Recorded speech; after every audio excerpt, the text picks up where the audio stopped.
Viernes 12 de abril de 2024. Tres mensajes del Evangelio de hoy, tomado del Evangelio de San Juan, capítulo 6, versículos del 1 al 15. En aquel tiempo, Jesús se marchó a la otra parte del mar de Galilea o de Tiberíades. Lo seguía mucha gente porque habían visto los signos que hacía con los enfermos.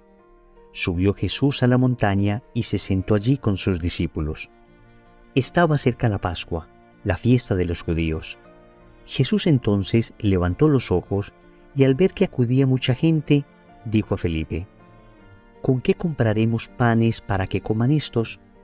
Lo decía para probarlo, pues bien sabía él lo que iba a hacer. Felipe le contestó: 200 denarios de pan no bastan para que a cada uno le toque un pedazo. Uno de sus discípulos, Andrés, el hermano de Simón Pedro, le dice: Aquí hay un muchacho que tiene 5 panes de cebada y 2 peces. Pero, ¿qué es eso para tantos? Jesús dijo: Decida la gente que se siente en el suelo. Había mucha hierba en aquel sitio. Se sentaron. Solo los hombres eran unos 5,000. Jesús tomó los panes, dijo la acción de gracias y los repartió a los que estaban sentados, y lo mismo todo lo que quisieron del pescado. Cuando se saciaron, dice a sus discípulos: Recoged los pedazos que han sobrado, que nada se pierda. Los recogieron y llenaron 12 canastos con los pedazos de los 5 panes de cebada que sobraron a los que habían comido. La gente entonces, al ver el signo que había hecho, decía: Este es verdaderamente el profeta que va a venir al mundo. Jesús, sabiendo que iban a llevárselo para proclamarlo rey, se retiró otra vez a la montaña él solo. Palabra del Señor, gloria a ti, Señor Jesús. El pasaje de la multiplicación de los panes. Un pasaje que impactó tanto a la primera comunidad cristiana, que es uno de esos pocos episodios bíblicos que quedaron claramente consignados en los 4 evangelios. Es decir, la primera comunidad cristiana no dudó de la historicidad de este acontecimiento. Fue sin duda un gran milagro y así lo ha creído la Iglesia y los santos a lo largo de estos 2000 años. Desafortunadamente hoy algunas personas hacen una interpretación de la Biblia exclusivamente espiritual y para ello niegan el hecho histórico. Estamos de acuerdo que podemos sacar enseñanza espiritual de todos los acontecimientos que aparecen en la palabra, pero el Papa Benedicto XVI es claro al decir que no se puede desconocer el hecho histórico, el factum historicum lo llama él, porque si reducimos la palabra de Dios a meras invenciones de la primera comunidad cristiana y negamos la historicidad de los acontecimientos, ¿qué diferencia tiene la revelación cristiana al mito que ya existía en las religiones paganas antes del cristianismo? Creemos en el hecho histórico. Creemos que Jesús multiplicó los panes y los peces. Creemos que allí hubo un verdadero milagro y que con su poder Dios puede seguir obrando este tipo de milagros. Nuestra fe es la fe de la encarnación. Dios se hizo hombre, irrumpió en la historia y desde la perspectiva de la encarnación podemos comprender que Dios puede seguir irrumpiendo en la historia a través de signos sobrenaturales. Vamos con 3 puntos de este evangelio. Primero, Dios te ama completo. Segundo, ¿cuáles son tus excusas? Tercero, tu casi nada y su casi todo. Vamos con el primer punto. Dios te ama completo. Podemos encontrarnos entre 2 extremos. Por una parte, las personas que dicen que Dios solamente se ocupa de mi vida espiritual. Entonces a Dios no le importa nada que tenga que ver con mi salud, con mis necesidades económicas, con mis preocupaciones. Yo solamente tengo que hablar con Dios de lo espiritual. Y Dios se desentiende completamente de mi realidad temporal. Digamos, Dios se encarga de mi alma, yo me encargo de mi cuerpo. Vemos que no. En este evangelio vemos al Señor preocupándose por una necesidad biológica básica, la alimentación, y da de comer a estas personas a las que ya había predicado la palabra. Pero también está el otro extremo, pensar que Dios solamente se preocupa de mi cuerpo y se olvida de mi alma. Y esto ya sucede muchas veces en nuestra oración, cuando pedimos y pedimos y pedimos cosas solamente para saciar el estómago, solamente para saciar los instintos biológicos básicos, solamente para llenarme de bienes materiales o incluso de buenas cosas como la salud. Desconocer que Dios se acerca y sana al hombre completo es tener una figura deformada de Dios. Dios te ama completo, ama tu cuerpo, ama tu alma, te ama y quiere tu salvación. Es cierto que el mismo Señor dijo que no temamos a las personas que pueden matar nuestro cuerpo, pero que no pueden matar nuestra alma, sino que hemos de temer al que puede enviar cuerpo y alma al infierno. Claro que el Señor está dando una primacía a la espiritualidad, está hablando de una superioridad de la vida espiritual sobre la vida meramente biológica, y sin embargo, Él también se ocupa de la vida biológica, porque en ella es en la que luchamos por aceptar la salvación de Dios. Dios te ama completo. No temas entonces pedir a Dios lo espiritual en primer lugar, pero también pedir lo material cuando conviene a la salvación eterna. Y aquí está la clave. Siempre que vayamos a pedir algo material al Señor, digámosle si conviene a mi salvación eterna. Segundo, ¿cuáles son tus excusas? El Señor se acerca a Felipe y le pregunta ¿con qué compraremos panes para que coman estos? Felipe sabía que Jesús hacía milagros, ya lo había constatado, y sin embargo le responde 200 denarios de pan no bastan para que a cada uno le toque un pedazo.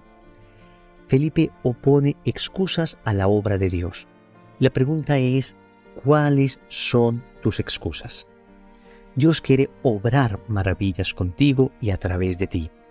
¿Cuáles son tus excusas? Ciertamente en el razonamiento humano uno encuentra muchas limitaciones. Desde la lógica humana uno se da cuenta de su pobreza, uno se da cuenta de su incapacidad. Pero cuando el Señor pide algo, el Señor no está pensando en tu incapacidad, ni en tu pobreza, ni en tu pequeñez. El Señor está pensando en manifestar su gloria.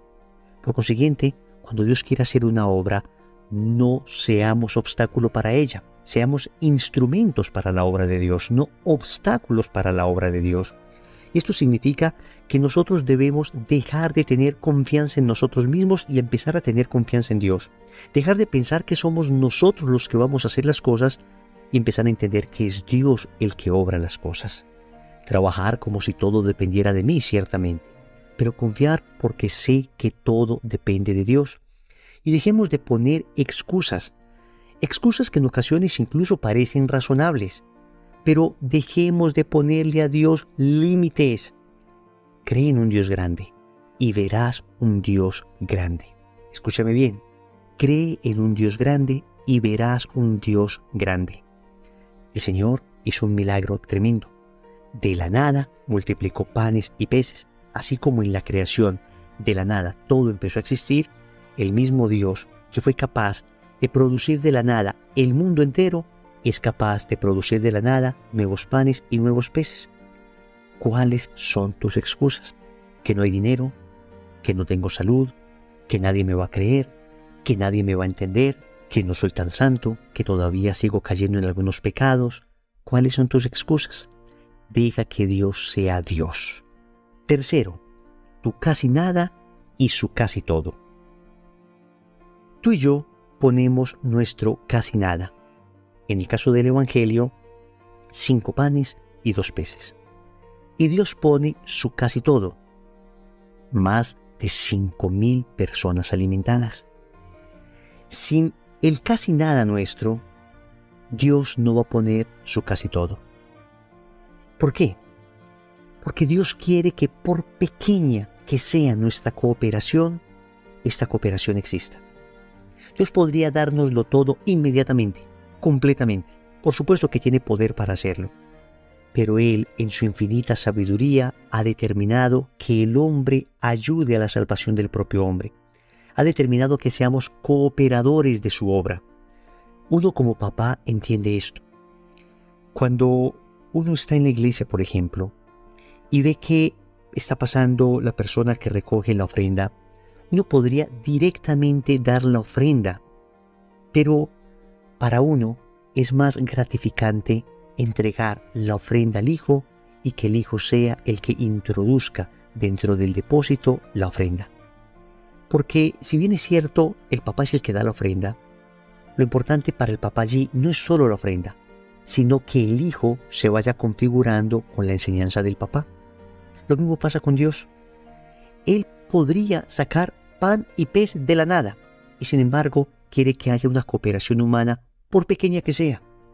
Porque Dios quiere que a partir de esa cooperación humana, a partir de la generosidad de este joven que dio estos 5 panes de cebada, y son de cebada porque eran los panes que comían los pobres, y estos 2 pececitos, que a partir de esto entonces se haga su obra. Tu casi nada y su casi todo. Casi nada en comparación a los 5,000 que se alimentaron, 5 panes y 2 peces, casi nada. Pero casi todo es que Dios no va a obrar si tú y yo no ponemos ese casi nada. Oremos. Amado Señor, gracias por amarme completo. Gracias por amarme en todo sentido. Gracias por preocuparte por mí en mi vida espiritual, pero también por preocuparte por mi vida biológica. Gracias porque en todos los detalles experimento tu presencia.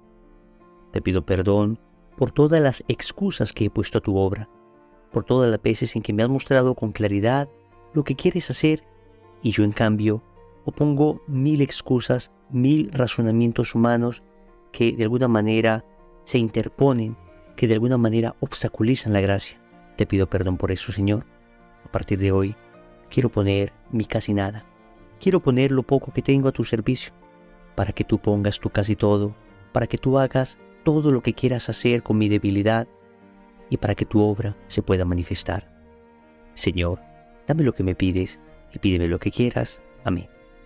Recordemos entonces. Primero, Dios te ama completo. Segundo, ¿cuáles son tus excusas? Tercero, tu casi nada y su casi todo. Compromiso. Vamos a poner nuestro casi nada para que Dios ponga su casi todo. En el nombre del Padre, y del Hijo, y del Espíritu Santo. Amén.